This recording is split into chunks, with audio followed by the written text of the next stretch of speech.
Hey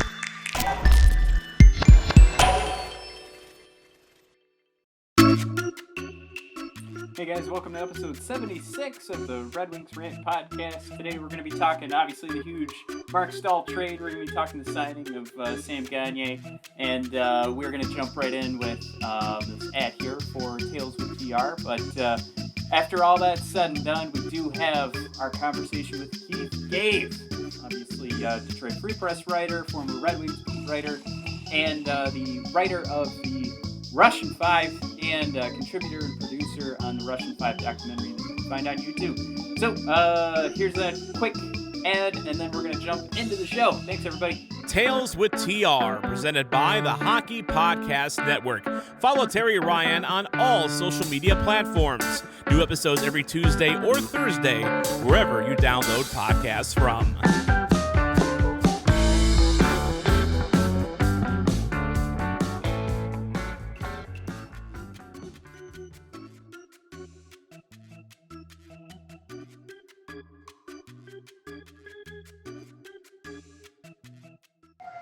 Man, my hair's almost getting to that cool Jake Gyllenhaal lane. It's getting awesome.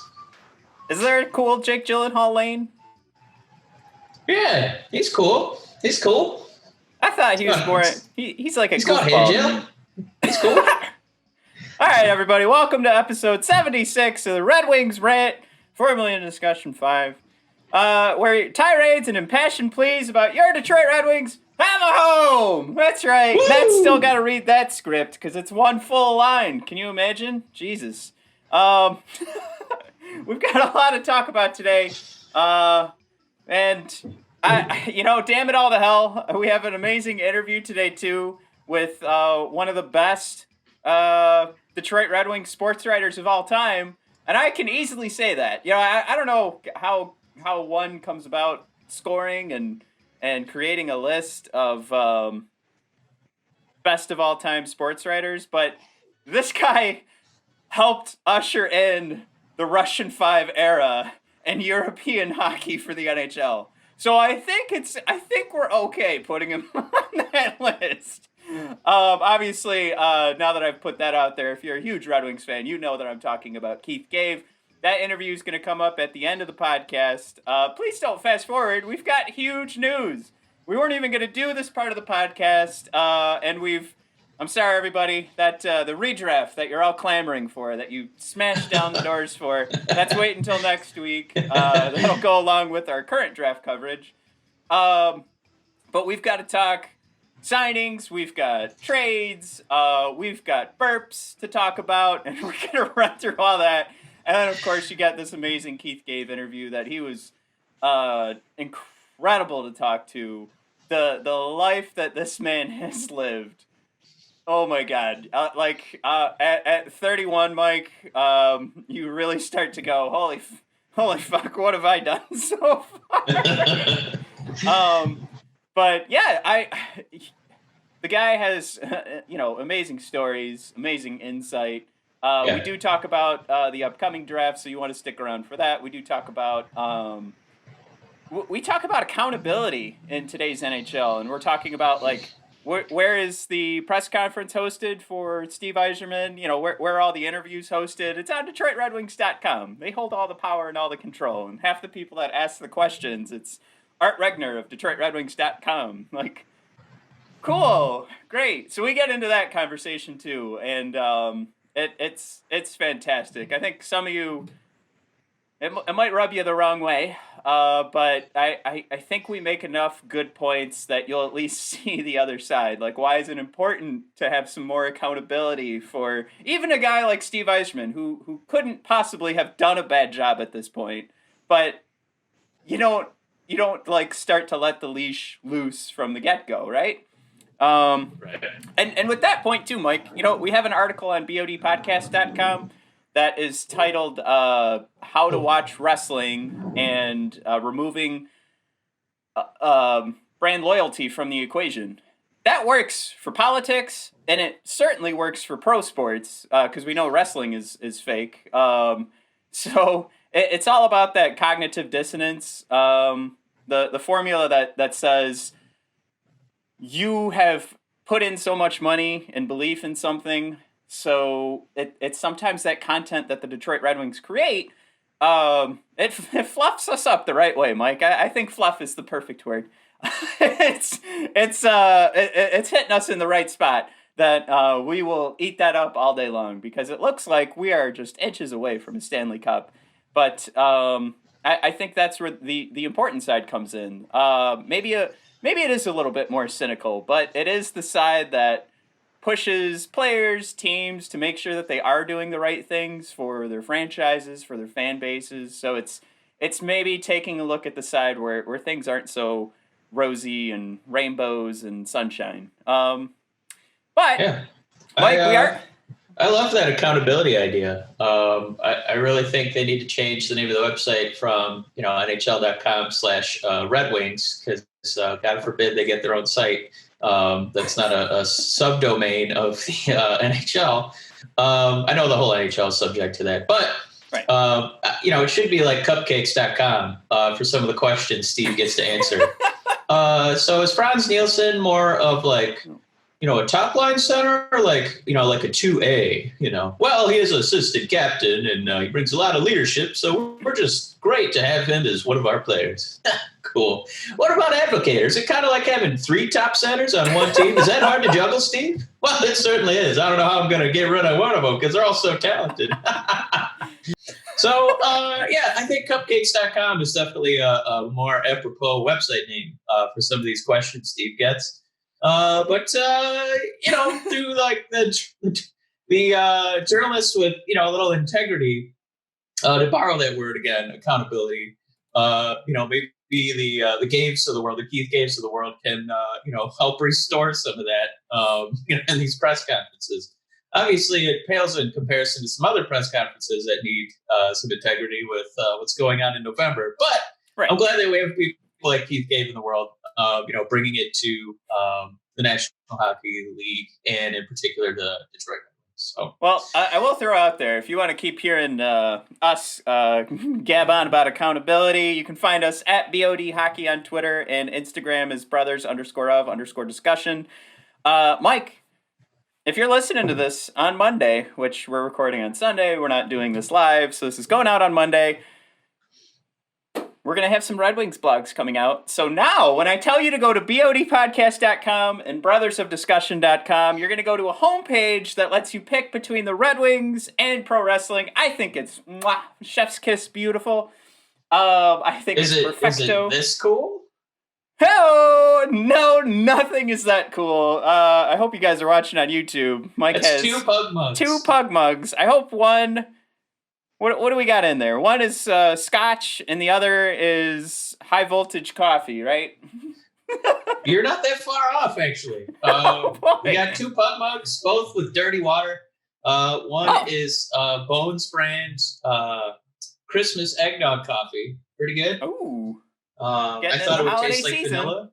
Yeah, well, they released it in July for a Christmas in July special. Ah, that's right. Yeah, and then this beautiful angel here. If you're listening to a Red Wings podcast, I got to thank you in the Metro Detroit area. It's a cup of warm Honeycrisp apple cider from Franklin Cider Mill, and there's just a little bit of cinnamon and a little bit of cinnamon whiskey in there. And Man! Good morning, Mike. I did want to mention too. You I know I had to get the Twitter and the Instagram out of the way. But you brought up politics for a second there. I also said just the word politics. Did you know, Mike, that you can sign up on Fox for like fantasy debate leagues? So there's going to be 6 different scores on this fantasy debate league, and you pledge so much money and you can win up to $25,000 based on the outcome of the presidential debate. Now, I threw up. I saw that and I vomited over my entire living room. Is there anything more disgusting than knowing that not only do we have in office, we have a TV reality star, and when someone like Kamala Harris is going to be a vice president and people say, what are her credentials? And this is coming from people that voted for a TV reality star and 1,000 failed businesses, but a very rich father. Now, without naming names, please continue. I don't know. Who am I talking about? Now, you can join a fantasy league for presidential debates. I'm a little sad because I looked up Fantasy Debate League on Fox, and I'm having trouble finding that one, Matt. We're going to have to do a little digging, I think. I got it on Facebook, came up as my at. Maybe they destroyed it already, but I saw it yesterday. I took a screenshot. Maybe I should post the screenshot out at BOD Hockey so you guys can take a peek.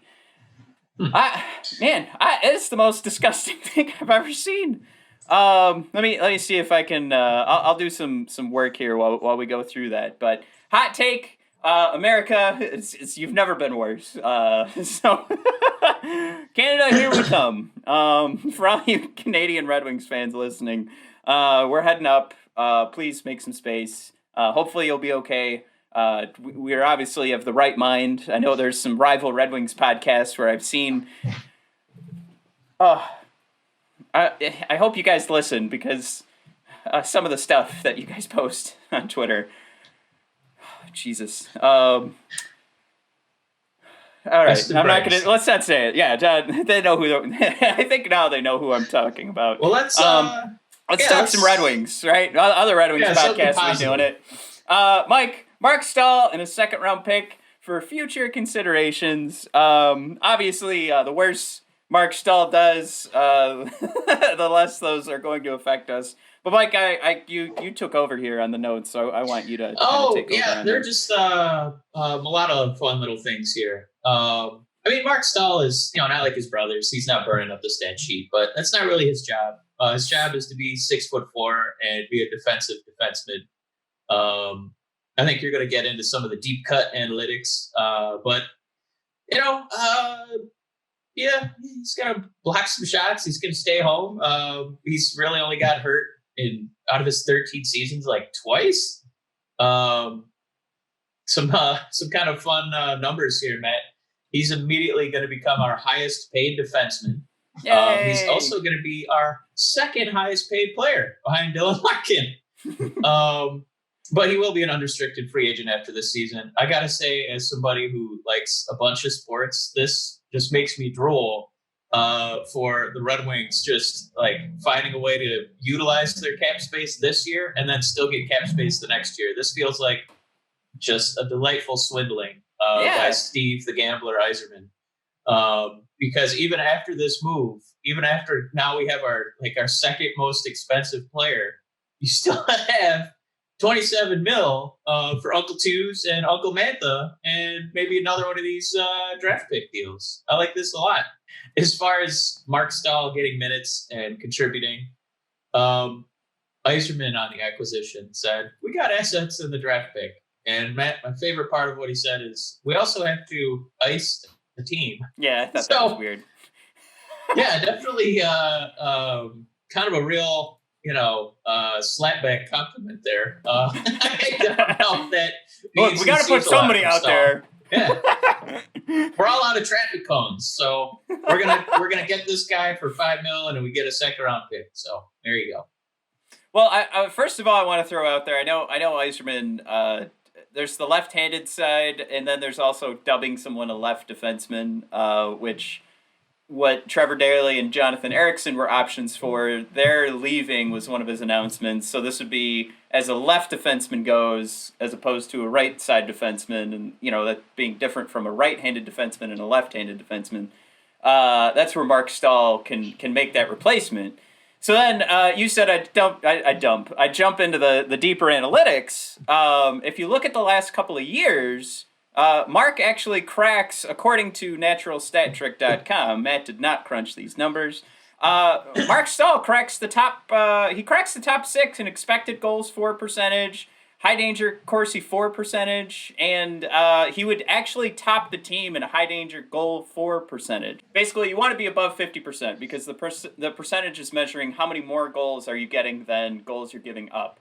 So anything over 50% is going to be that positive. So Marc Stahl's actually at the 60% mark where he crushes everybody on the team. So that may be because of, what was in front of him with Artemi Panarin and him being out there at the same time as a guy like that who's a Hart Trophy candidate. But you can't discount the fact that those are the numbers. If we're going to say everybody on the Red Wings sucks because we look at their raw numbers and their analytics are just a huge dumpster fire, then at least we can look at Marc Staal and go, we brought over a guy that, yes, ultimately we're looking for that second round pick. We're not idiots. We know that's what this goal here was. But I think we could easily say, and it would be easy to upgrade. We know this team is easy to upgrade, but this is an upgrade. This does fill a hole. This does ice a team. But I would make the argument on the raw analytics, the advanced analytics, that we brought over a guy that is an upgrade from the shit we have. Yeah, I mean, you talked to our buddy, was it Andy Hammond from the Rangers? From the Broadway Boys podcast. Yeah, and he didn't really give a glowing review of Marc Staal, but absolutely not. No, I think we likened it to a turkey bone falling off the king's table and into the dog bowl. So the Red Wings dog bowl has a sweet, marrowy center. It's like a hard white, calcified exterior in Marc Staal. So I think we'll be okay with this guy. Right. I'm not saying this makes us a Stanley Cup contender, but I think what'll get missed here is that Yzerman did actually, maybe on accident, but upgrade this team.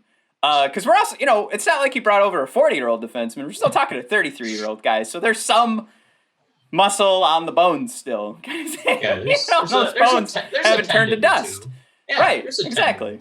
So I think what can be missed is that he did accidentally upgrade the defense while loading us up now with 6 second-round picks in the next 2 years, which I did ask Andy Hammond as well. Would you take 6 second-round picks for Alexis Lafreniere pick, which is coming up in a couple weeks? Unfortunately, he said no, but we know the Rangers have made some dumb moves in the past, so let's cross our fingers.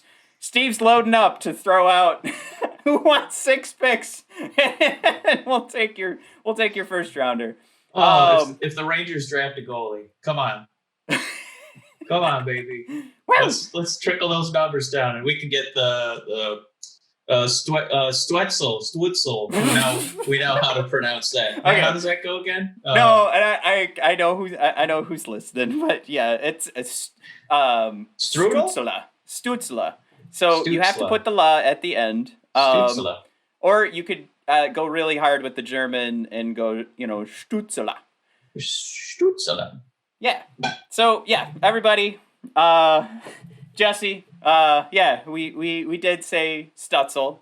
We got it wrong. I apologize, but I will say you don't know what you don't know, right? Like we gotta learn it. And unfortunately, that's how we learned it, was being corrected. Well, I think the German language itself gets too much credit for sounding angry. Like when you hear French, it's always like du fromage. You're like, oh, that sounds nice. But I think that Stutzla is also a very nice sounding, like it's aesthetically pleasing. It feels nice on your tongue. So I think to kind of recapture the positivity of the German language, Stutzla is definitely helping to contribute with that. At first, I will say, Jesse, if you're listening, like, I am that guy. I order a croissant. I say strudel. So it doesn't make any sense that I didn't go above and beyond to look for Stutzla. La Gordita Crunch. But I'm serious, though. I do say croissant. Like, if I'm at Starbucks, I go, can I get my grande latte and a croissant, please? I'll have los nachos, por favor. Supreme. But no, I mean, shout out to Jesse, and let me do it here. At G. Oh my God, I've mispronounced J. No, JCLEIS. And you really Stutzla that one. Come on, man. Yeah, that's where you could find Jesse. He's still blogging out there, so head on over to his Twitter. Check him out. We mentioned him now 2 weeks in a row. He's a fantastic conversation. And of course I jest. We hold all the controls, so we get to poke fun at you and Jesse for giving us a hard time. But maybe we just lost a listener, but it's all in good fun. All right, so what else do we have here, Mike? We've got Sam Gagner, Turner Elson signings. Gagner 1 year at $850. Obviously, the most important thing that happened yesterday. $850,000. I want to get that out there. Not 8.5 mil for Gagner to float around as the third or fourth center. Well, arguably the most important thing that happened yesterday was Turner Elson signing. The 28-year-old Grand Rapids Griffin. If it doesn't happen by 28, you've still got till it will be by 29. Right? That's the classic Turner phrase, right? Minor league hockey players. If it hasn't happened by 28, you've got till 35. This is the city of Detroit. All right, we signed JD Martinez when he was garbage, so maybe Elson will start, playing like Dylan Larkin. Who knows? Right. Obviously with and just to kind of put that capper on there, I did see some folks that are making the comment that Elson, would have a shot with the Red Wings roster. I don't sniff that at all. This is icing a team in Grand Rapids. But yeah, Sam Gagner is the more important conversation. This is a guy who had the high promise. I think if you're drafting a guy 6th overall in a draft, you're kind of hoping for more than 50 points being the cap for his entire career. But that's his highest point, and we've all had these conversations before, but it's his more recent history, the 1 point in 6 games with the Wings. But I think in the conversation that Steve Yzerman had with the media yesterday, and having Gagner thrown out as a second-line center, and that's what everybody was saying on Twitter too yesterday, Yzerman immediately was like, whoa, whoa, no, maybe. I'll let Blash handle that one, but there was nothing in Steve Yzerman's tone that was like, yeah, I picked up my second line center. But it's more important to Yzerman that he's got a right-handed stick is what he was throwing out there. And what's funny is everybody who's been kind of teasing us, where we've been saying Lucas Raymond since November, also has a right-handed stick. So I don't know. It seems to be important to Steve because that's all he cared about with picking up Gagner. I mean, you do need that right-handed stick for that power play to work. Maybe let's just put some younger legs under that right-handed stick on October 6th. But I don't put too much thought into this. It's not like I don't know if there's ever been a signing of a player for 1 year at $850,000 that then turned that team around and turned them into a Stanley Cup contender. So, I get it because we have so little going on. The Gagner signing did feel pretty important, but I think when Yzerman immediately shoot off the whole second-line center thing in his press conference yesterday, that probably told the whole story where, again, Yzerman's theme, as my interview with Keith gave, and our theme was accountability. I think Yzerman's theme is ice a team, so he just needs bodies. But yeah, we'll see what happens going forward. Now, Mike, I did just for funsies. I got three players for you, man. I want you to rank them in order of who had the best face-off percentage. Here we go. Not Simon, but Sam Gagner, Pavel Datsyuk, and Valtteri Filppula. Who has the best face-off percentage? Yes. I tried to throw Yzerman in there as a giggle, but they weren't really tracking that stat for a hockey reference. So, who do you got?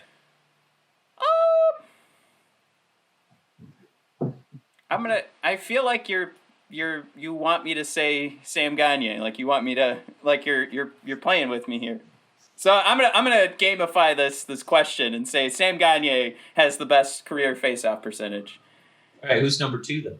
Oh, I got it! Then it's Filppula, and number 3 is Pavel Datsyuk. I just totally, I switcheroo, dude. Pavel, number 1, easily, 50, almost 55%. Damn it! Valtteri Filppula is at 50, and then Uncle Gagner, who's going to be our number 2 center, is at 45.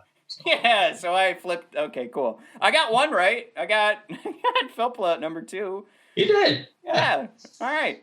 Oh, man, you really made me look like a fucking idiot. Yeah, I snookered you on that one. That was a good one. I can't believe you thought Pavel was worse than Sam Gagner. I thought you were giving, like, why would you ask me? I don't know. Gamifying questions never works out for me. All right. Mike, the last thing I want to do, I want to play a game with you. Because we're gonna go back to that question that Steve Yzerman got, and I'm gonna share my audio here. If you guys are watching on YouTube, this is going to take just a second. We're gonna share the audio, and Mike, I need your opinion on this. All right, I'm ready. So ready to weigh in. Steve Yzerman's talking to Art Regner. I'm gonna call this. I might be leading the witness here. I'm going to call this Burp Gate 2020, Detroit Red Wings style. Burp Gate. No. Burp Gate 2020. Mike, what is going on here as Steve Yzerman is talking to Art Regner? Only one other man has his Zoom channel unmuted, and that would be Art Regner. So Yzerman's in the middle of answering what's going on with Sam Gagner in the center position. This is at 6:47 of that interview. That is from DetroitRedWings.com. So let's take a listen. We may even look at, we will actually look at Robbie Fabry in the middle as well. So most importantly, he's a great shot. Has skill, All right. Do we need a second listen on that one? Yeah, absolutely. We do. All right. It sounded like a burp, but let me make sure. One more.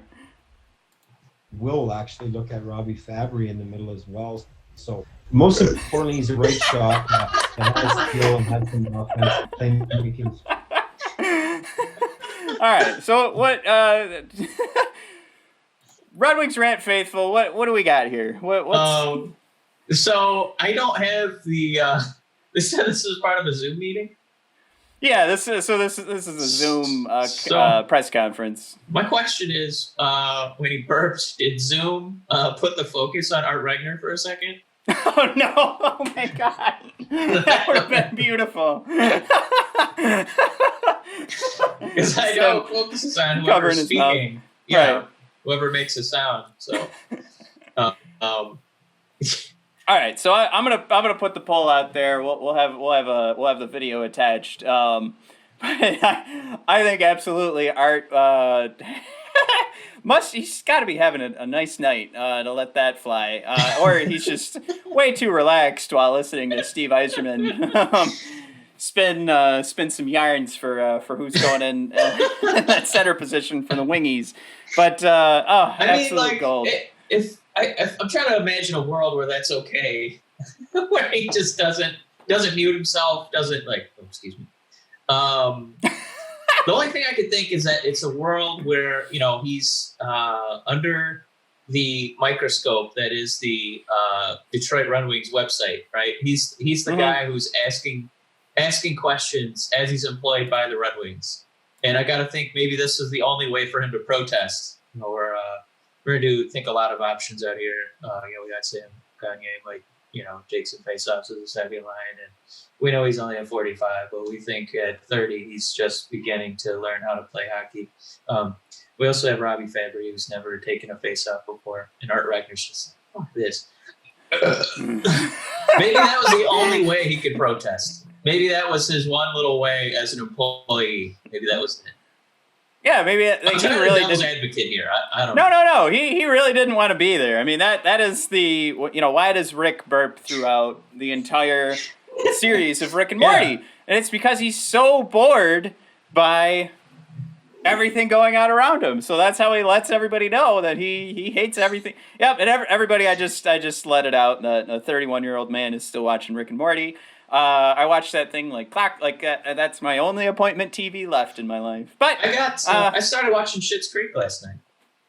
Good for you. It is such a damn good show. You gotta we go through a lot of Schitt's Creek threads, just GIF threads on at BOD Podcast on Twitter. So now you've got to become a huge fan. It's season 2 where the show really turns into Schitt's Creek, I think, which is, I don't know, how many times have we said that about a show that wins, what is it? Emmys. I'm always this close to saying Grammys. All right. Mike, if there was an award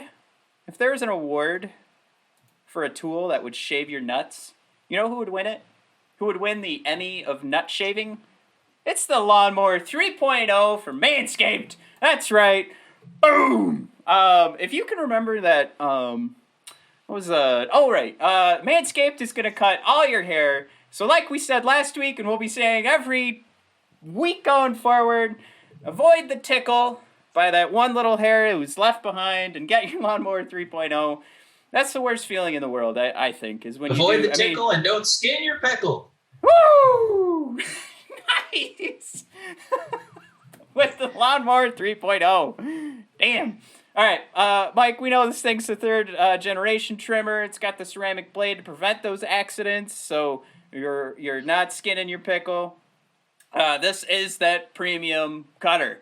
You've got the 90 minutes of battery. You've got that light to shine where the sun don't shine. It's a phrase for a reason. That's why you needed a light down there. That's why you can't use the one that's on your face.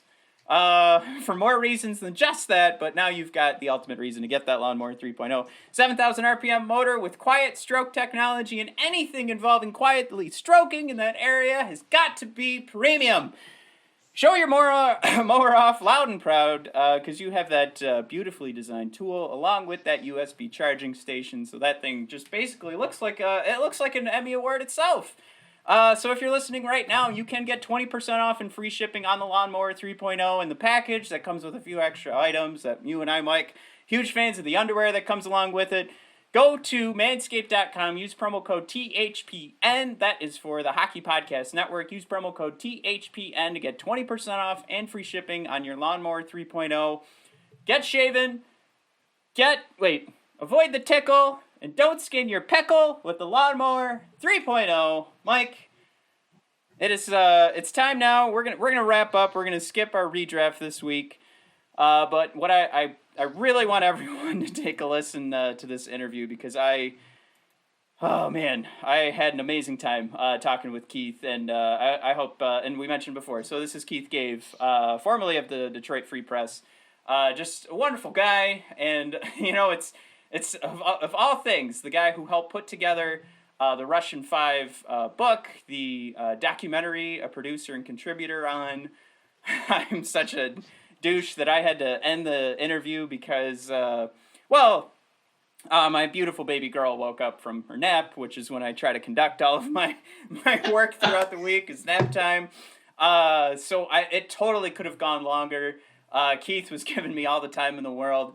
A saint of a sports writer for giving me all this time. But yeah, this is 15 years with the newspaper, 40 years in the news industry. Mike, we're talking 6 years with the United States Army as a Russian linguist. So you get to hear just a little snippet of how he got involved with helping bring the Russian 5 to Detroit, starting with Sergei Federov and Vladimir Konstantinov.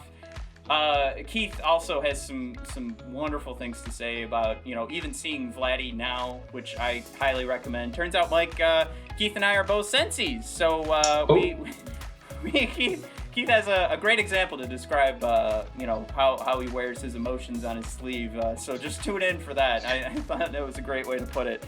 But if you haven't done it yet, you absolutely have to check out the documentary of the Russian 5. You can find it on YouTube for free right now. So head on over to YouTube. Maybe we'll put a link for the show on @BOD Hockey. So while you're over there, give us a follow, but then click that link to find the documentary.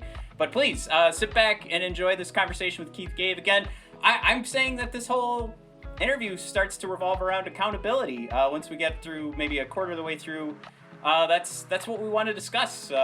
Is the sports media are they treated the same way that or can they get the same scoops that Keith was able to get through his own skill, but accessibility and accountability. So everybody, please enjoy. The defection plan with Sergei and the work that they did to get Vladdy out and so on, and then Scotty comes along and trades for 2 other guys, so they get all the credit. I had a small part in it. It was an important part, and I'm grateful for it. It gave me a pretty good story, and the rest is history, I guess. Well, I can let me at least sum up what who you are, Keith, for what you have on your website. But it's 15 years with the paper, 40 years in journalism. I loved. The reason I love your book is learning this, but this could be a whole nother podcast for a whole nother day. But 6 years as a Russian linguist for the United States Army, and then of course writer and producer for the Russian 5 book and documentary. But yeah, I totally get where you're coming from, Keith, with the credit going to the drafting there. But if I could, there still is so much credit to give because the Konstantinov story, and I'll let you know right off the bat, it brought me to tears now. And while it was going on in real life, I was only 10 at the time. So it affected me a lot. And I remember it affecting me in the way that I saw my parents react. I saw their family members react. I saw friends react. But at 10, you don't really understand what's going on. But your story was so important to me because I got to see and read about a different side of Vladdy that, you talked about when he first saw that he was drafted. And I know what's funny is that I'm nowhere near NHL caliber, but if I saw that, I would probably have a similar reaction of the picture you painted there. And just some of the video that's in the documentary of what a goofball he was and always having fun. It's just something that as a 10-year-old, I didn't get. So this was that opportunity for me. And yeah, it brought me to tears. And I'm not one on my podcast to talk about it all the time. I'm quite the sensitive guy, so I have no problem. I know Fatizov brought up the phrase "man tears" that I thought was a little fun play with words there. But I am one that does let his emotions show. So for me, that's where the story starts with its importance, is that now I got to see the more human side of everything. And that's why this story is so important to be told from my perspective. Well, we share that a little bit. I cry at mall openings.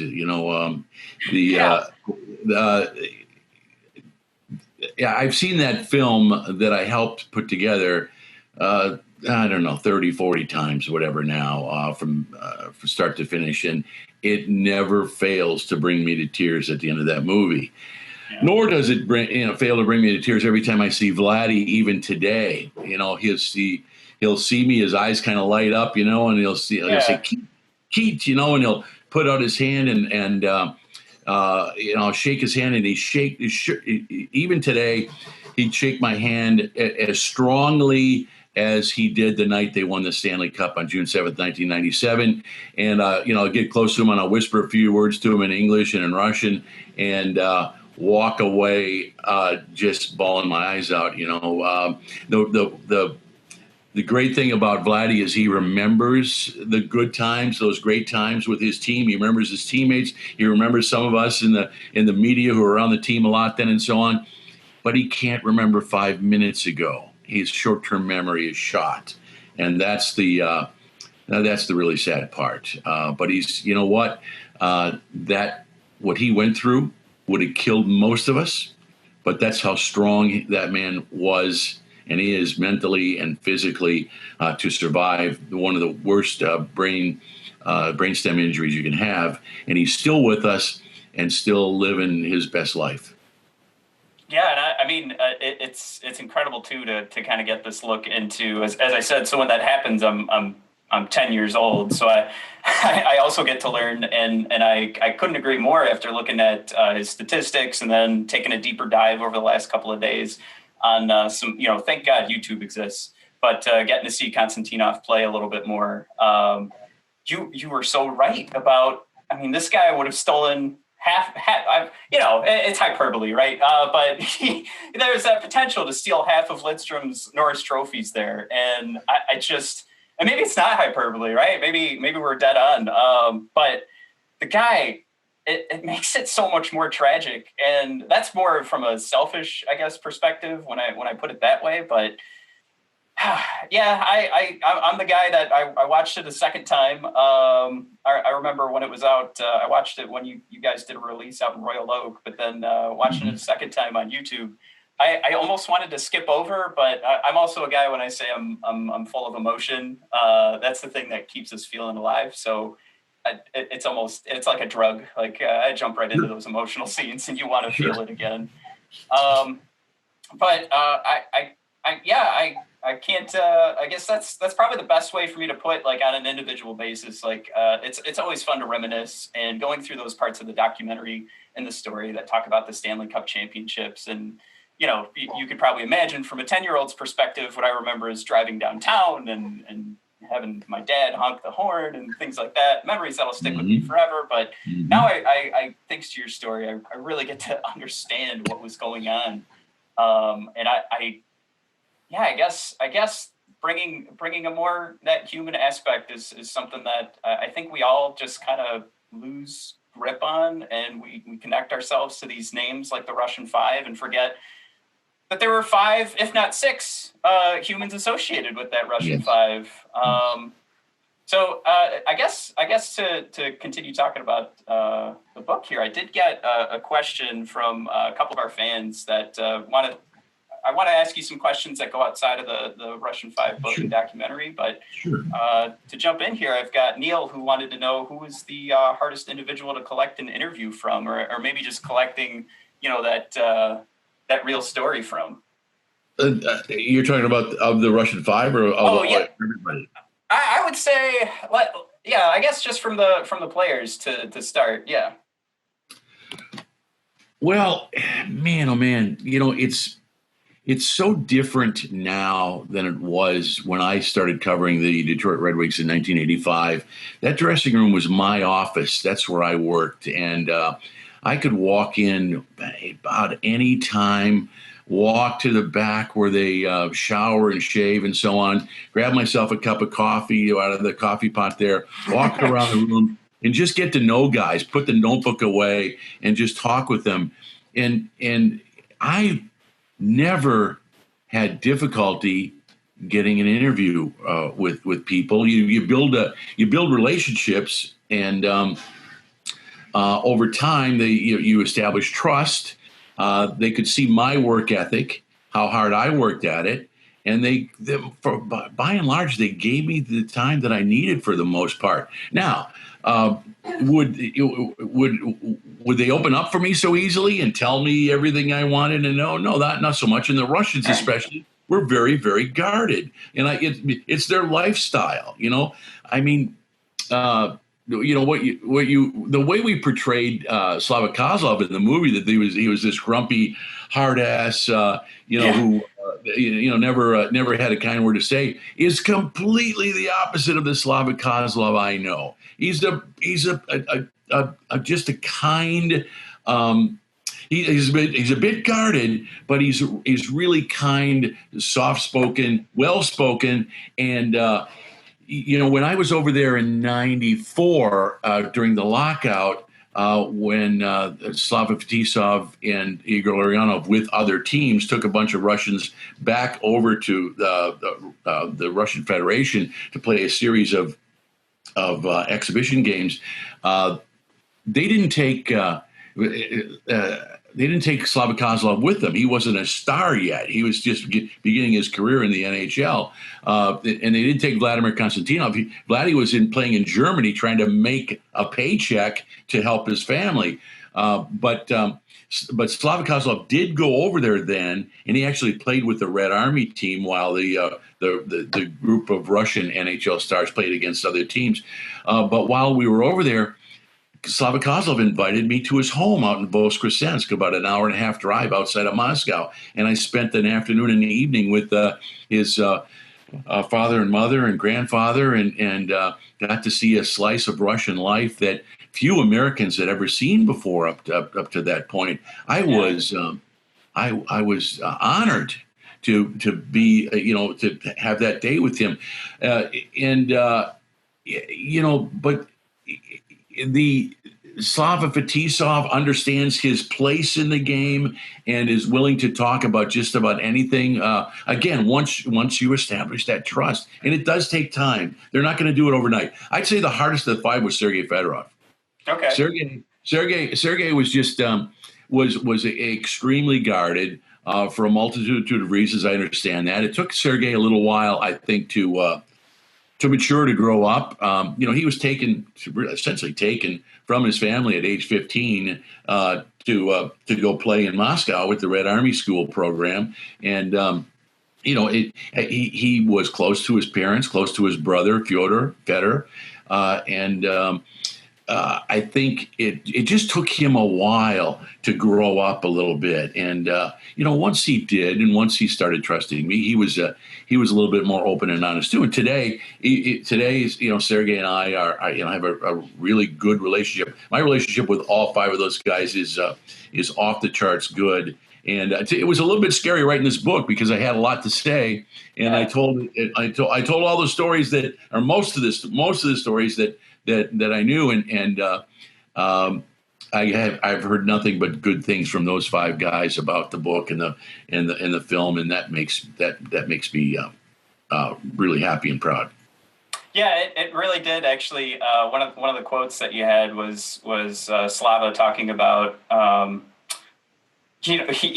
think he walked up to the director who was recording. So you're getting information for the book and the documentary, and he says, "Sorry, you won't be able to use any of this." And I just remember thinking every time he was on screen, like getting all warm and fuzzy, like seeing him again and telling those stories about, I wanted everybody to speak Russian so then they'd get to know me, but nobody did. And you kind of saw like the sheepish, like, shoot, I realized what I did wrong there.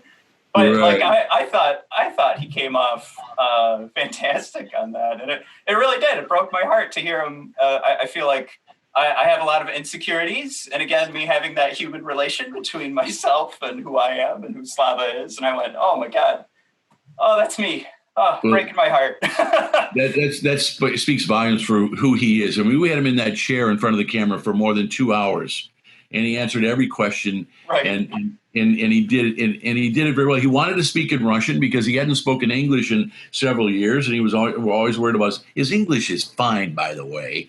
He could have done that in English just fine, but he wanted to do it in Russian, and I thought that was pretty cool, actually. And we were able to use subtitles and so on. And when he was done, he actually apologized. He said, "I'm sorry that I didn't give you anything worth that you could." And I took him aside after that, and I said, "Are you crazy?" I said, "This Slava, this was gold. This was perfect. You got to, show us who you were a little bit. Your answers were fine." But he was apologetic that he didn't give us enough to use. I mean, the thing is, we had so much good stuff. Not only those five guys, but from a lot of other people too. I'm sorry, you hear my dogs in the background. But no worries. The stuff that we have on the cutting room floor, from that movie, putting that movie together, is mind-boggling. I mean, I lost a ton of arguments as we were putting this film together. You got to have that, and you got to put in. Don't forget this. Don't forget that. Don't forget this. If I would have won half my arguments, the movie would have been 4 hours long instead of 99 minutes or whatever it was. We could have carved it up into 4 1-hour shows for Netflix, and it would have been pretty cool too. But I'm happy with the way it turned out. And don't get me wrong, but just there's and what I tell people is that all the stuff that you don't get in the film is in the book. So I get to turn around and tell everybody, well, the book's better than the movie. So it's just that classic. Well, that's what you hear when you walk out of a movie theater all the time, right? People, exactly. It was pretty good, but I think the book was better. Well, you know what? I'm not saying the film or the book is better. I'm proud of both of them. The film will make you cry. The book will fill you in with a lot of detail that you wouldn't have had otherwise. Absolutely. I do want to bring it, if we could spin it a little more modern based on what you said and getting all that access to the players. Do you feel bad at all for what's going on in hockey media right now, for access to the players and losing that opportunity to build a rapport? Matthew, I wouldn't want my job back for all the money in the world right now. I still have a credential. I get down there, several times a season to LCA and watch games, and I'll go down to the dressing room, and it is night and day. There's no access. There's no access. You can't. You get the coach for a couple of minutes afterwards, and in a scrum, you don't get the coach all to yourself. In the old days, the coach would do his scrum, and then 2 or 3 of us from the papers would go talk to him in a corner and ask him all the hard questions so you get all the good information. That doesn't exist anymore. Then they bring out 2 or 3 players, the players they want to bring out. You can't just walk up to a player in the dressing room as he's getting out of his uniform or coming back toweling off from the shower and interview and get, ask the pointed question that you need to ask to make your story as good as can be. And not only limited access, but now you've got to carry your cell phone around, and you're taking pictures and you're taking video and you're posting all this stuff before you can.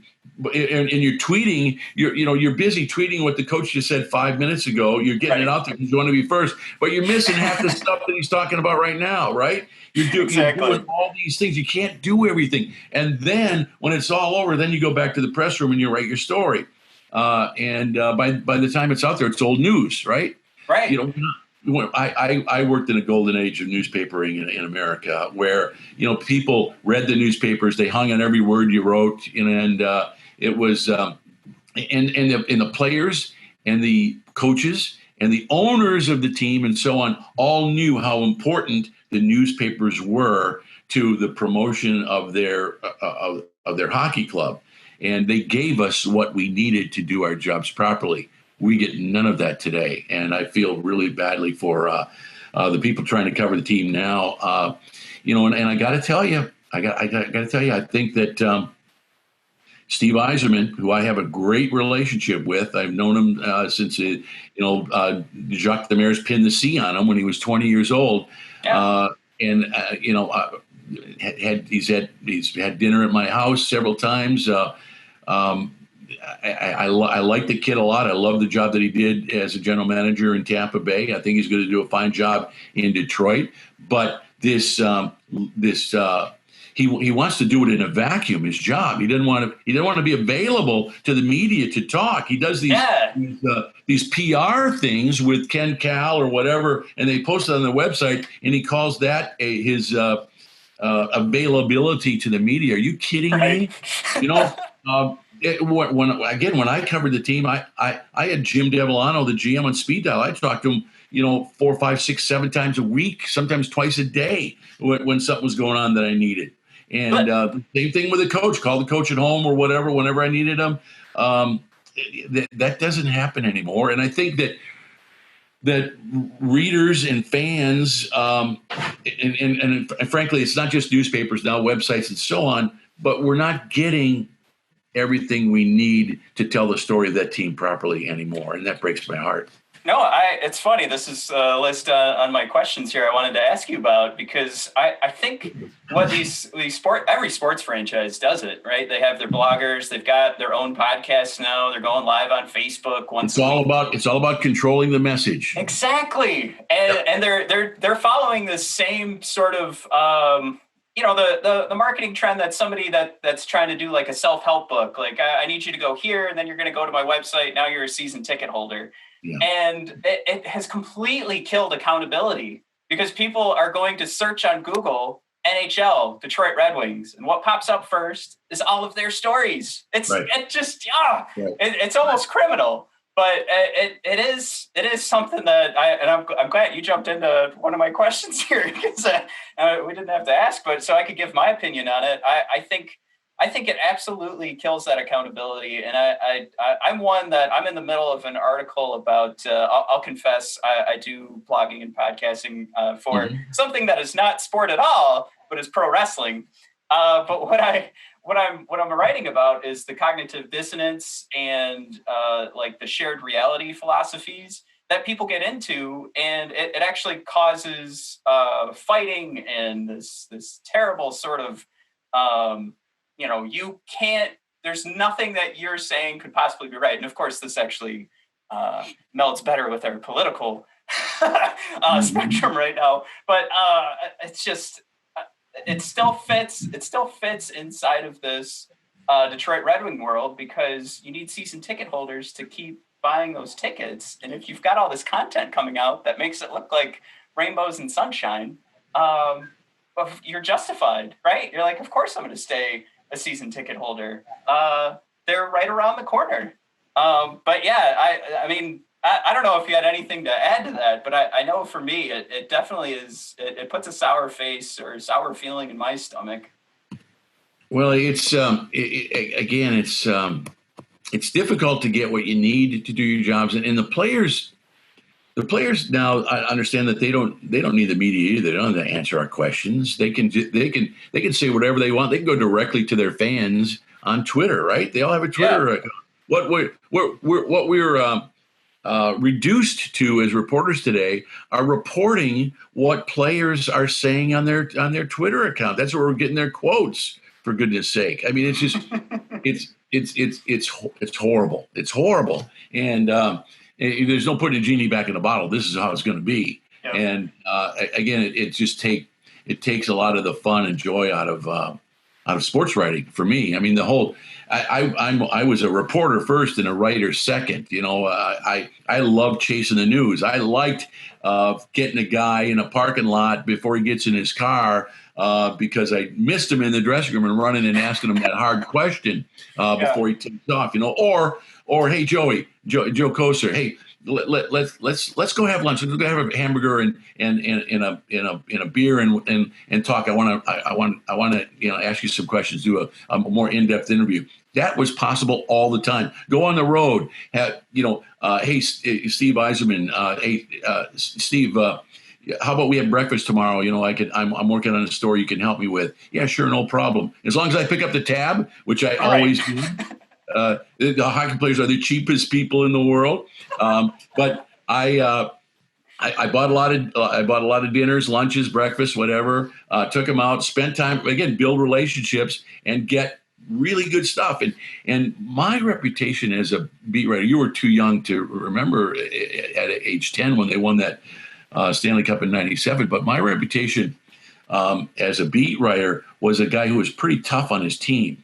I was really I was critical of the team that I covered, and fans and readers appreciated that. And the players didn't always like it, but they respected it. I mean, I took Bob Probert to task. I had some things to say about Steve Yzerman when they were losing those early rounds of the playoffs with very good teams. That maybe it's time to move past Steve Yzerman and rebuild around somebody else if they can't win with this guy. And players didn't always like what I wrote, but they always respected it. And because they knew it was based on a ton of reporting. I talked to, not just players, but coaches and scouts and other teams, other, opposing players and so on. It was based on a lot of good, solid reporting. So my criticism it wasn't necessarily my criticism, but it was based on, a lot of information that I'd gathered. And the other thing that they liked is no matter how critical I was of them or an individual, that morning that my story was in the paper, that I was highly critical, I would be in the dressing room that morning, cup of coffee in my hand, sitting, standing in the middle of the room. If everybody had a problem with me, here I am, let's talk about it. A lot of columnists today, they criticize and run, they hit and run. Right. And they'll write a real highly critical column. And you won't see them for a month. That frustrates players, too. But, I had my confrontations. Absolutely. But the confrontations I had with coaches, every coach I worked with, Scotty Bowman, slamming doors, our faces 6 inches from one another, just exchanging spit, screaming at one another, Scotty and I. And, there were a couple of times where I thought he was going to hit me.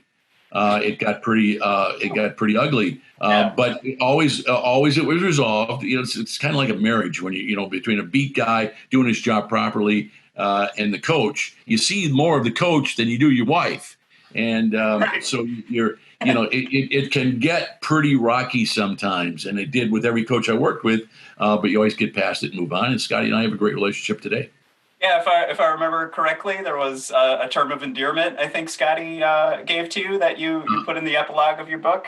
Yeah. And I had I was a little 6 months or so ago, maybe a little longer. I had a dinner with Scotty and spent some time with him in the press box in Tampa Bay, and just enjoyed it. And I enjoy his company. He's absolutely one of the most interesting people I've ever been around. Pure genius when it comes to hockey, and I am grateful to Scotty Bowman for giving me a championship team to cover in Detroit. Yeah, and I want to come back to what you said about heading over to the locker room, because that goes back to like accountability. Like you hold yourself accountable. If I'm going to write this article, I'm available to you. You can approach me, and I don't want to.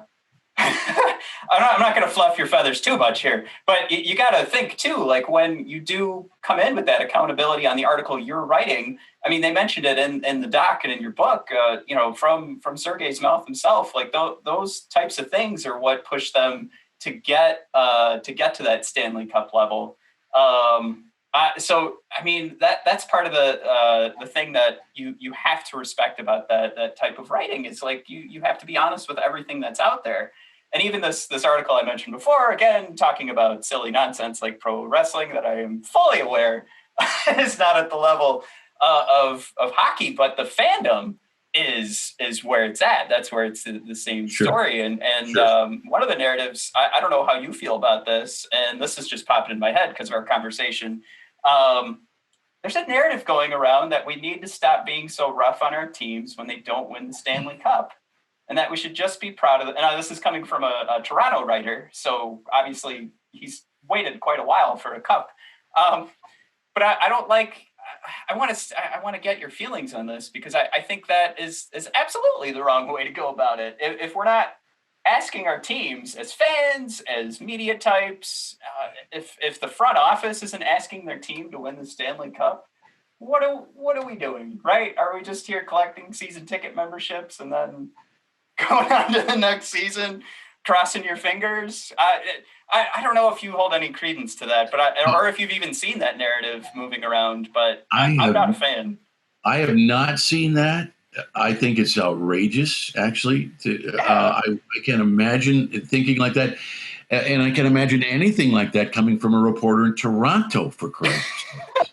Toronto, of all places. I mean, that's a team like the New York media. They're pretty hard on their team. And sometimes they are overly aggressive.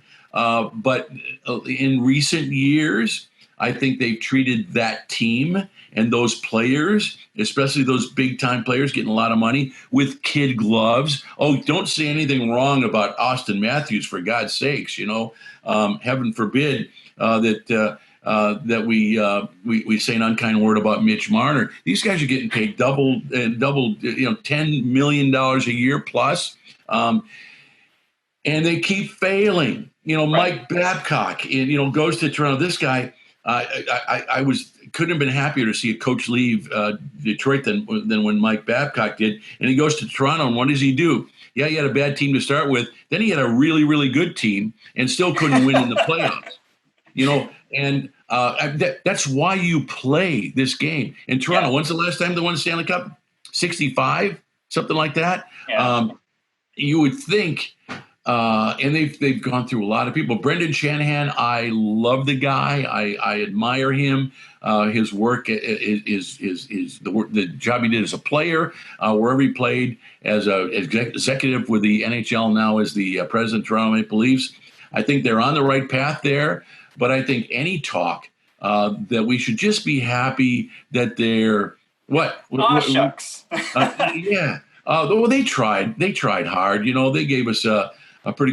We all thought that they were going to give us a good run in the Stanley Cup, but they got knocked out in the first round again. Oh well, let's try it again next year. I think that's bull. I think they should be really hard. The better a team gets, and they're spending money hand over fist. They're up against the salary cap. They're paying guys, a handful of guys, tremendous amounts of money, and to have them come up short year after year after year, I say you get tougher and tougher and tougher on them, not easier.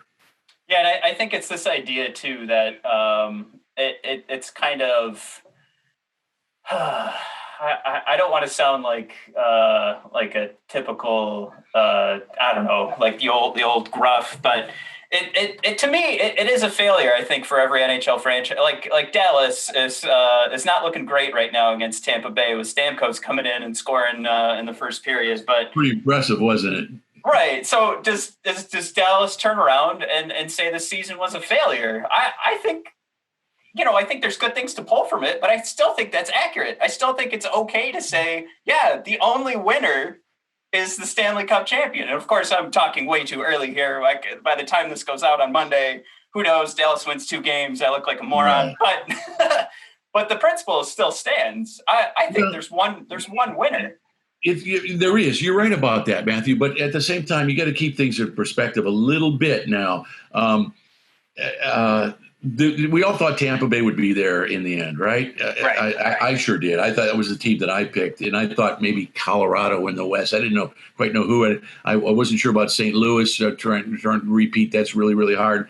But I didn't really see Dallas coming, and I don't think a lot of people did. Some people did, but here they are in the Stanley Cup Finals. They were highly impressive in Game 1 where they won. Game 2 they almost came back and won. Game 3 last night they struggled. Tampa found its game and they looked like the best team again. But I left Detroit and covered the Dallas Stars in 98, 99 and beyond. And I covered that Stanley Cup championship that they had it in 99. But I would still, regardless of whether if Tampa does go on and win and Dallas winds up finishing runner-up, you can only have good things to say about Dallas and the job that it did. They gave their fans a hell of a ride in these playoffs that very few people saw coming. So I wouldn't say it's a disappointment in any stretch of the word. I'd say they should be disappointed in Vegas. They should be disappointed in Colorado. That's a good point. They should be disappointed in Boston, I think, and certainly Toronto. Toronto's a much better team than they showed in the playoffs again. And Pittsburgh, we all saw that coming, didn't we? I mean, Pittsburgh had the longest playoff streak where they were at 13, 14 years, 15 years, something like that. And they didn't make the round of 16 this year. So that streak is pretty much ended as well. So nobody will ever come close to 25 years making the playoffs again like Detroit did. No, that's a great point too. I think it just for me, the way I hang on to that so tightly, I got that vice grip going on that idea. It's just because if I was a Dallas fan, because we're talking about a team this is a surprise they made it this far. So I wouldn't want my front office in Dallas, and I'm not saying they would actually do it, but I don't want them to get complacent, right? And I think that's where I hold that vice grip and I go, no, you didn't win. You got to get me more players, and there's got to be something. And I know now we've seen Heiskanen come up, and you're like, all right, you've got your franchise defenseman now.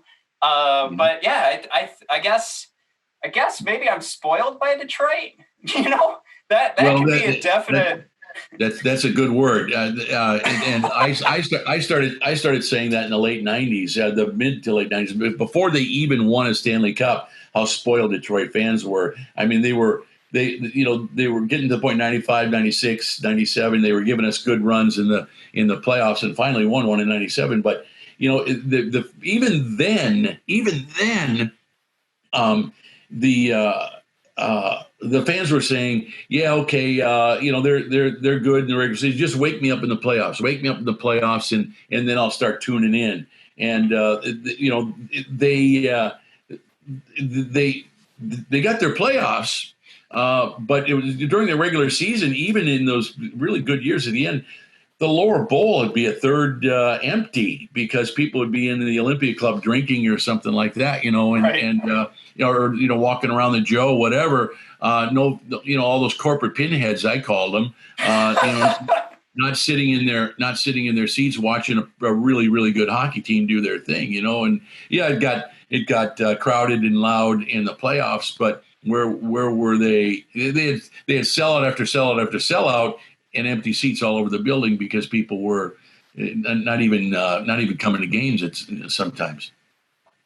Well, I did have a bit of a list here that Sure. we haven't even touched on yet, but so this goes outside of our Russian 5 book and documentary, but it still kind of connects. So I sent one of these questions to you because I did want to see if there's something that popped in your head, but not that I want to throw a bunch of pressure on you here, but you are credited with assisting. You got I'm going to say you got the first assist on helping the Red Wings crack the code on European player drafting, more specifically Russian, and bringing them over. Obviously, that leads to 25 straight years of playoffs for the Wings, as we keep talking about. So I'm calling it this crack the code. Like, is there anything in your mind, and I know it's tough, like if we could put a finger on what the next thing to crack the code is, we'd be managing a hockey team right now, right? But is there anything in your mind that you think NHL franchises could be close to? And I threw in a couple examples of, are we going to see a team going 5 forwards on the ice? Are we going to see the Asian markets get more funding from the, something going out there to start building out? I guess that would put us like 15 years out from any sort of development of real hockey players.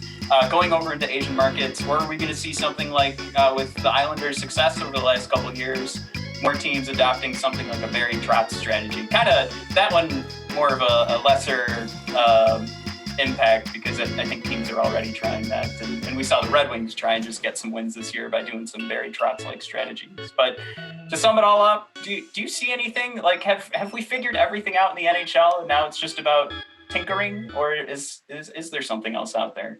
Well, that's a pretty right. Pretty challenging question. And I have given it some thought, and really I think the barn door is closed on one particular way that the NHL really could have improved its game and made it safer for players, because the players are getting too big and too fast. And they've added years ago, they added a second referee. So you got four officials and 10 skaters out there in a really limited space. And my feeling, when all these new buildings, when the expansion was going on, and all these new buildings are going up, build a bigger ice surface. It doesn't have to be the European surface, but some sort of a hybrid. And there are some hybrids out there that players, even North American players, have said would work for them. But you can't do that anymore. You can't do that now. All these new buildings are up. None of them are capable of bigger ice. The only building I think capable of the big ice surface was the Saddle Dome in Calgary, and that's been replaced. And that was built for the 1988 Olympics. I was always a proponent of trying to get them more room. I like the European game. I like to watch,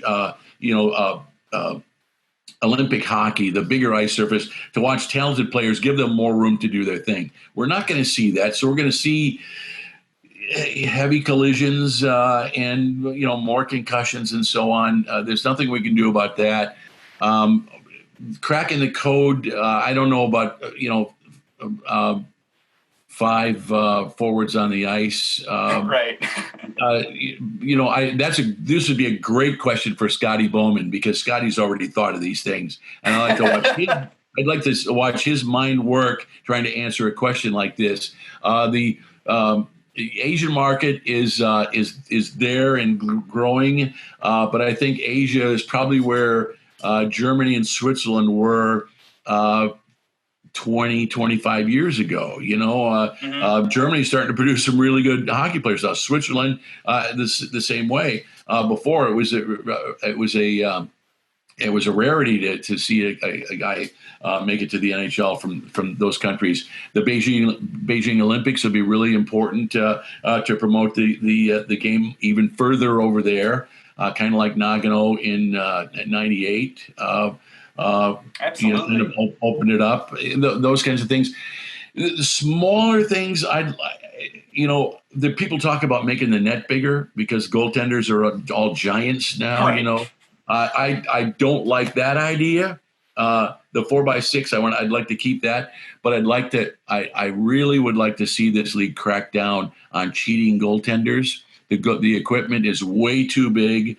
It's not protective anymore. It's all about taking up space. The blockers, Right. gloves, the pads, and everything. You go back and look at the '60s and '70s.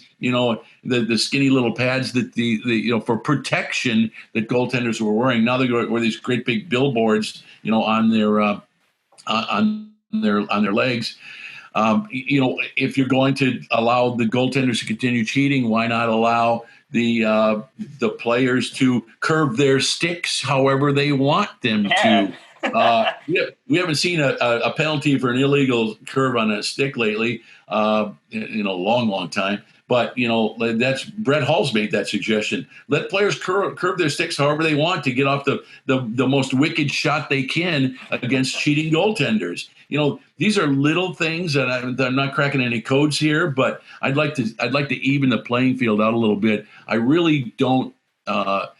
Patrick Waugh started this back in the '90s, wearing those great big oversized sweaters where the puck would get caught in the netting under the arms, from on his jersey. There are ways to increase the number of goals, which is what I think people want to see. Oh, that's a good one. And I what I'm about to say, this is when the Hockey Podcast Network gets mad at me for my conspiracy theories, but they're probably hoping those pads don't shrink so that one day we can get, there's not enough billboard space around the boards. Yeah, we need huge pads so we can get something on those legs. Yeah. Yeah. You can see that coming, can't you? Absolutely. Now we'll swing it Red Wings way specifically. Anything Red Wings fans maybe haven't seen us put our finger on yet, or just anything you think is going to help the Red Wings at number 4? I know it's pretty tough to find anything nobody's found yet at number 4 because we're pretty much looking at the same 9 guys over and over and running the same mock drafts that come out with 3 different options. But is there anything on your radar that or anything you just want to see happen for the Red Wings on October 6th? I'm very, very much like a lot of these people putting these mock drafts together. Mm-hmm. I don't have a clue. Like they don't have a clue, really. Right. We don't know the top couple of guys. Everybody's throwing stuff against the wall, and we write mock drafts. It's one of the things I hate about sports writing today. I mean, it's just you're writing stuff to fill space that means nothing. Means nothing. All I know for sure is that the Wings need a number 1 center really badly. They need a center. Yeah, their defense is weak and young and so on right now. Goaltending is kind of a mess in this entire franchise. Thank God Jonathan Bernier stopped a few pucks, this past year. But they need a goaltender of the future. And they need to continue building the defense, but they're desperate for a number 1 center. Dylan Larkin is really not a true number 1, so he's a really number 2 center. Really, they need a number 1 guy, and that would have been Byfield, if they could have gotten the second pick. But I think Steve Yzerman knows that, and they, you build down the middle in hockey, and they got Rasmussen, they got Joe Veleno, with Dylan Larkin and whoever they can draft this year, 1, 2, 3, 4. Now you're looking pretty solid at center 3 or 4 years down the line. Well, 3 or 4 years down the line, Dylan Larkin is going to be 28 years old, right? Right. They're going to get a good player at number 4. We don't know who that's going to be. I'm going to put my trust into Steve Yzerman, like fans are. Fans are putting with zero accountability. They're putting a lot of trust in this guy. But here he's the guy who got Braden Point at 79 overall, right? Back in 2015 or whatever it was. Kucherov in the second too. He's drafted pretty well there. If he can. I love this kid, Moritz Seider, the defenseman he went off the reservation to get at number 6 overall last year. I saw him play in training camp, and this kid will be a player. He'll be a dominant first pair defenseman. Moritz Seider will. They need more I think Hronek will be too. I mean, that's almost looks like a good pair, number 1 pair right now. Yeah, they fit perfectly. They have other kids coming on defense.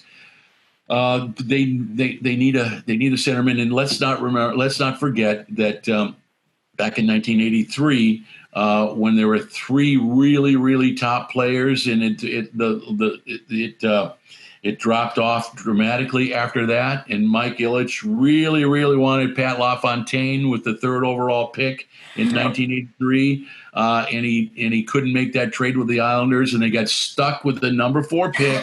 And the guy they drafted was Steve Yzerman. They're going to get a good player at number 4. Did I like the way this draft shaped up? With the New York Rangers had a chance to win the Stanley Cup as one of the 24 teams in the tournament to start, and then they lost in the first round, and they wound up with the number 1 pick overall. That's outrageous. Yeah. That should have never happened. The lottery draft should have been of the 7 teams that weren't in that tournament, period, and waited, Detroit, and then Ottawa and whatever, the ping pong balls weighted accordingly, 1 through 7. It was a pretty simple thing to do, and the NHL screwed it up. Well, and, my favorite part was Bill Daley slipping and saying, it was that first draft poll, and he said, "Looks like we're getting a playoff team." And their whole propaganda and agenda was to make sure they never called them playoff teams in case one of them won. Yes.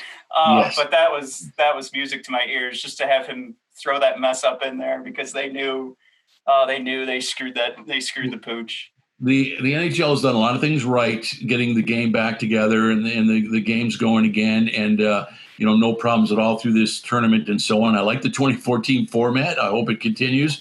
But the way they pulled off the draft was just it was ridiculous, and it really hurt. It just absolutely contrary to the philosophy of the draft. Is the draft by definition is designed to make the poorest teams in the league better.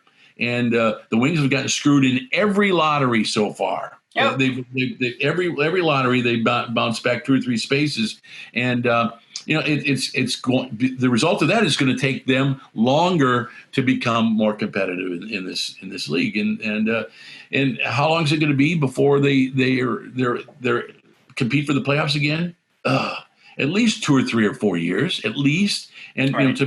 To make a serious run in the Stanley Cup, 5, 6, 7 years. I think. Listen, when Jimmy D was hired by the Ilitches in 1982 as general manager, the first guy that the Ilitches hired when they bought the team, and they went to dinner with the Ilitches, and Marion Ilitch says, "Jimmy, how long is it going to take us to win the Stanley Cup?" He said, "Marion, I think we can do it in about 8 years. That's how long it's going to take." And 8 years, my God, I'm going to be an old lady by then. I won't be able to go on the ice. And, just like 8 years seemed like forever, right? Well, it took them 15 years. And it's way harder now with 32 teams in this league instead of 21 teams. So, we have to be patient, which is what Steve Yzerman asks us all to be. Okay, Steve. We'll be patient. How long should we be patient for? How long are you asking for? What's your timeline here? What's it going to take? When do you expect this team to be to challenge for a playoff spot, to make a serious run, to win the Stanley Cup? What's your timeline? Give us a little bit of a clue here. He won't touch that with a 10-foot pole.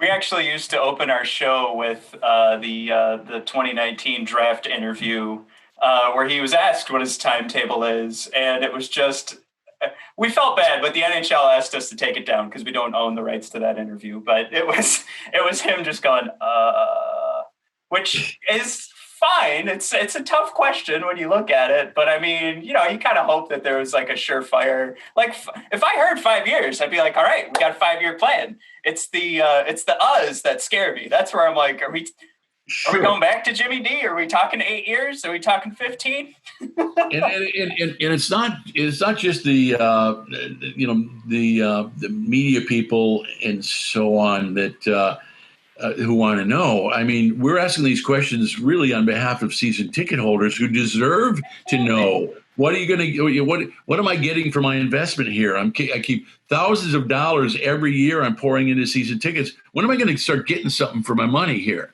And we get none of that from him, and that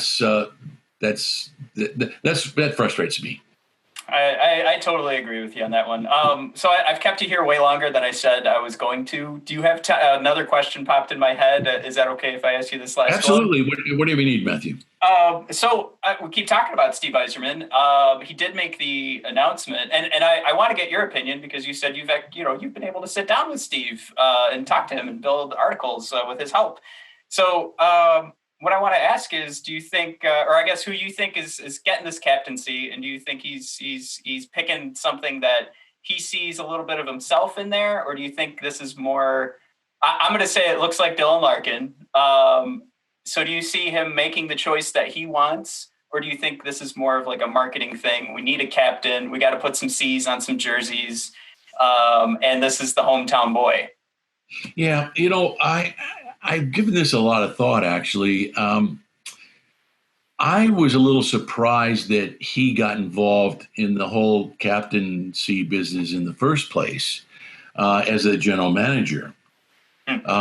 When that's usually the coach who does that, right? Names the general manager. And I remember when Jacques Demers was going to name Steve Yzerman, 20-year-old Steve Yzerman, captain, and I didn't think that was a good idea. He was too young. Really? Right. Yeah. He was just too young. That's a lot of pressure to put on a kid. And I remember asking Jimmy D about it. What do you think, Jimmy? Well, that's the coach's job. That's what the coach does. That's up to the coach. I know what you're saying, Keith. I know what you're saying, and I kind of agree with you, but that's the coach's thing. And so Jimmy D stayed out of it, right, as a general manager. And let Jacques Demers do it. And Demers, the one thing that, because I said, I told Jacques, I said, Jacques, he's too young. Where does it say your best player has to be the captain of the team? Right. Why can't your best player just be your best player and not have to worry about, not only carrying the team on the ice for 60 minutes, but then come in after the game and have to explain what went wrong in the 50th loss of the season. It wears you down. You could see what it was doing to Henrik Zetterberg at the end. I mean, his post-game interviews were really hard to watch, and I felt really bad for this guy, right? Because how often can you say the same thing over and over again? And I think to Steve Yzerman's credit, actually, he maybe thought about that a little bit with Dylan Larkin. Dylan Larkin has done everything you could ask a guy who, to be captain of this team. He's acted like a captain from day one, just about. He's learned the job. He speaks for the team. He speaks for the city, for the franchise, and so on. And he's just gone out of his way to stand up and say everything he needs to say and act like a captain. He's done it. And I really thought at the start of this past year that Blashill was going to name him captain. And I feel like maybe the general manager, Steve Yzerman, stepped in and said, let's hold off a little bit. Yeah.